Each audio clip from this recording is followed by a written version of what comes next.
Você vai assistir, a partir de agora, a programação religiosa do seu canal 10. Pois o Deus da montanha é o mesmo do vale, não deixa só, velando está,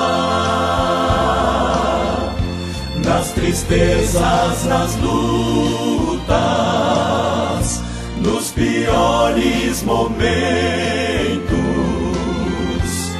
em suas mãos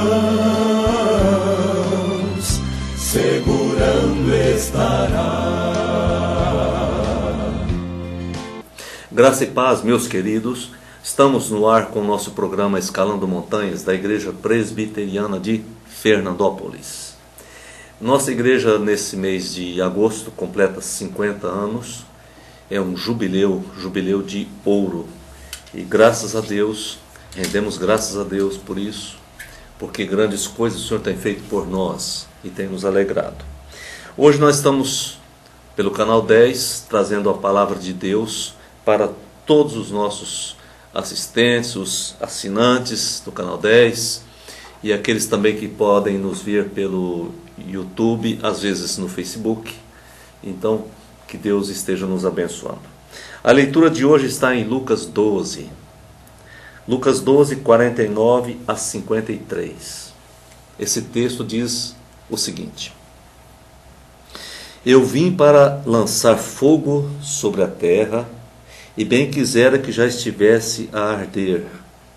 Tenho, porém, um batismo com o qual hei de ser batizado, e quanto me angustio, até que o mesmo se realize. Supondes que vim para dar paz à terra? Não, eu vou-lo afirmo. Antes, divisão. Porque daqui em diante estarão 5 divididos numa casa, 3 contra 2 e 2 contra 3. Estarão divididos, pai contra filho, filho contra pai, mãe contra filha, filha contra mãe, sogra contra nora e nora contra sogra. Bem, nós lemos uma passagem, eu estava observando como o nome de Jesus é emblemático.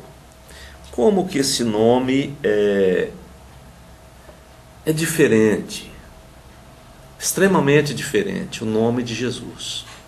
Ele está falando exatamente dessa questão, o que ele causaria. Por causa do nome dele, as coisas aconteceriam também assim. Às vezes a pessoa diz, mas Jesus é o Salvador, ele veio salvar.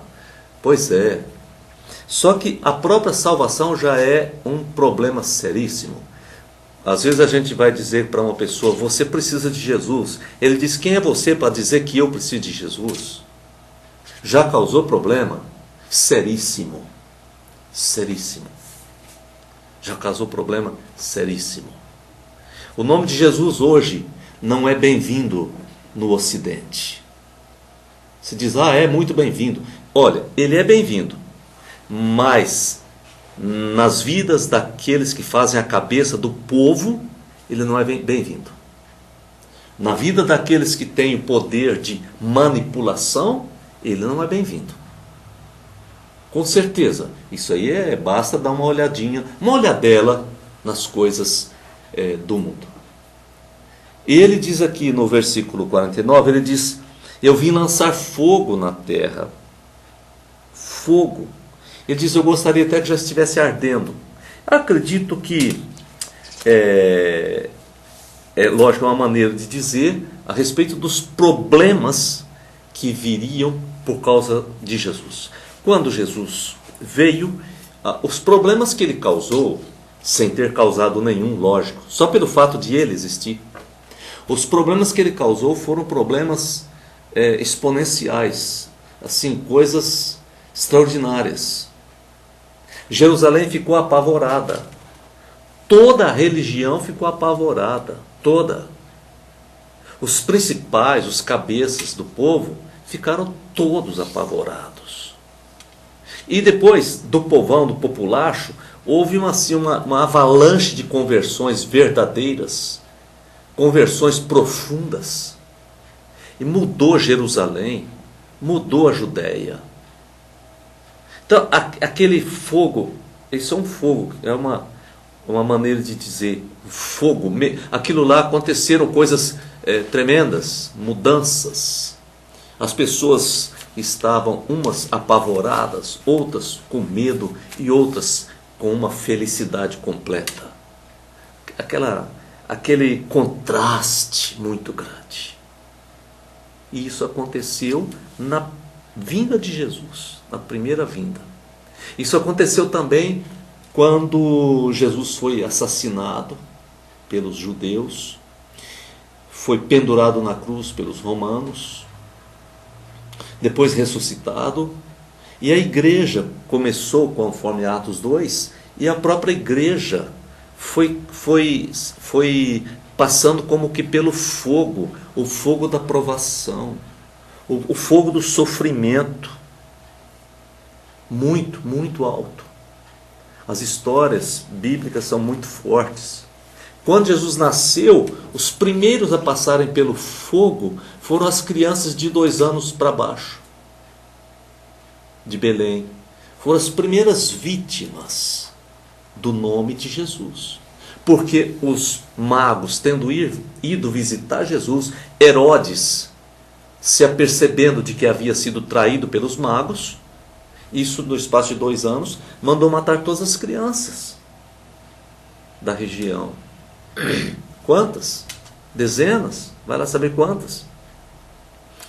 Os primeiros mártires.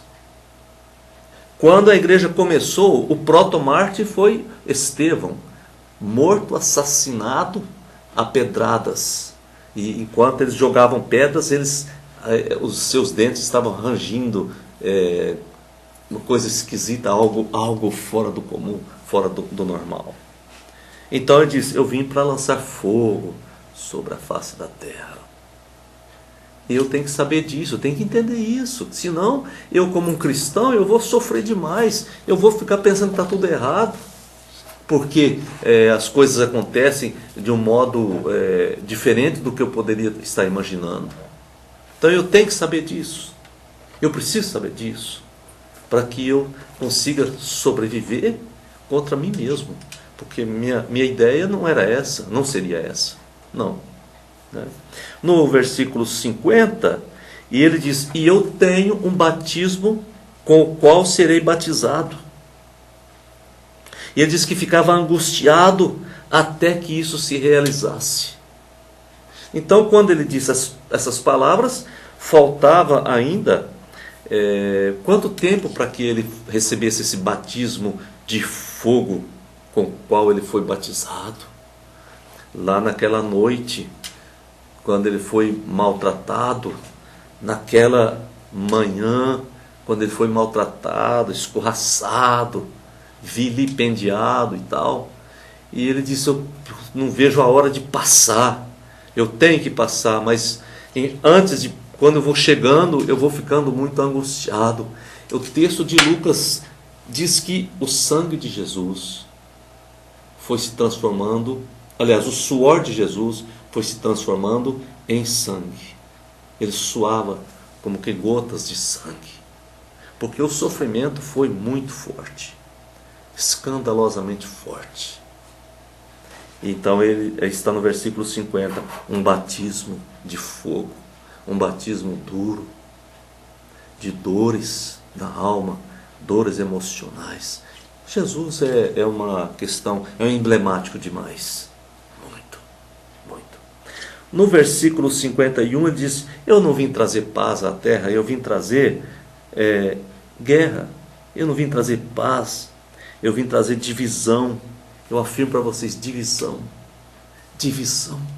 E como isso é real?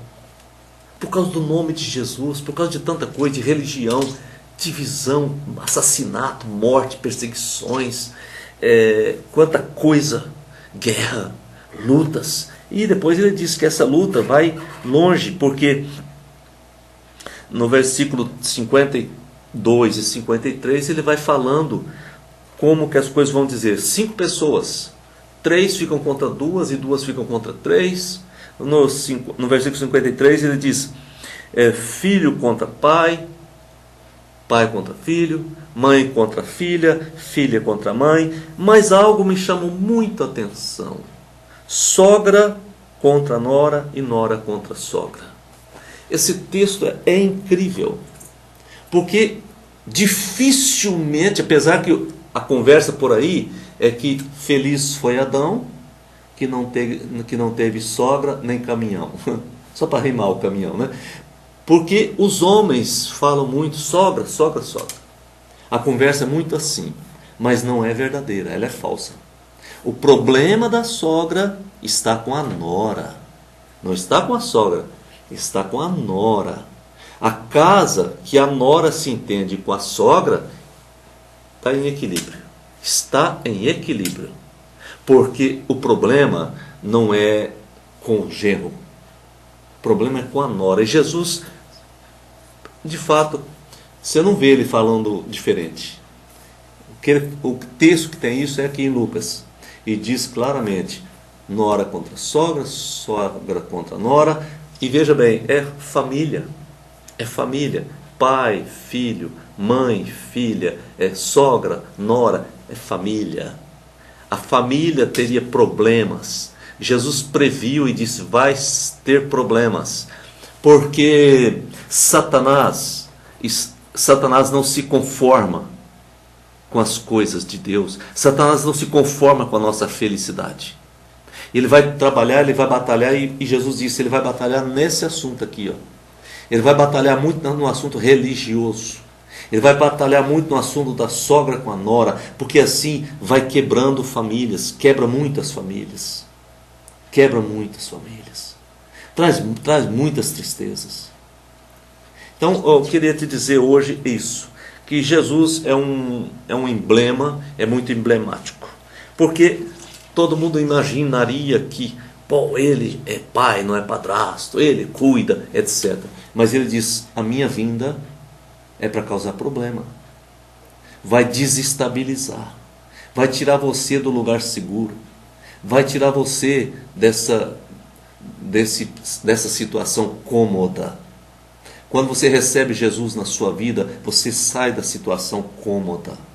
Se você recebeu Jesus e permaneceu numa situação muito cômoda, precisa analisar se você realmente recebeu Jesus.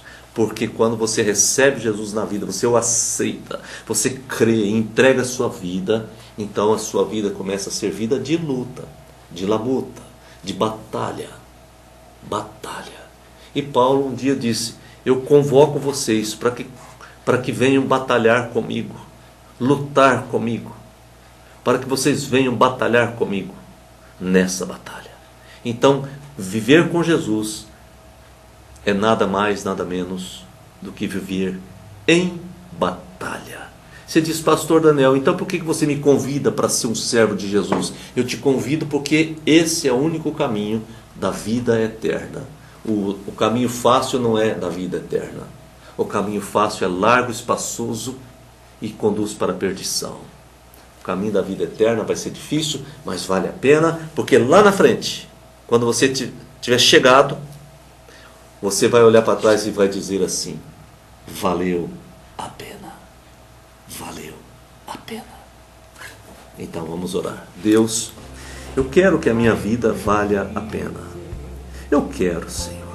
Eu quero que no final da minha vida, quando eu estiver chegando no momento da despedida terrena, eu quero poder ter o privilégio de lembrar da minha vida e dizer, valeu a pena?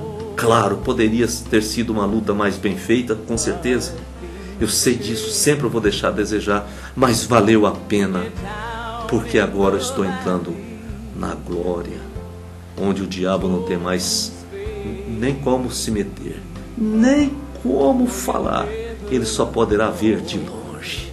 Obrigado, Deus, por essa graça que está reservada, em nome de Jesus. Amém. Amém. Você assistiu aqui no seu canal 10, nossa programação religiosa. Amanhã estaremos de volta no mesmo horário. Muito obrigado pela sua audiência.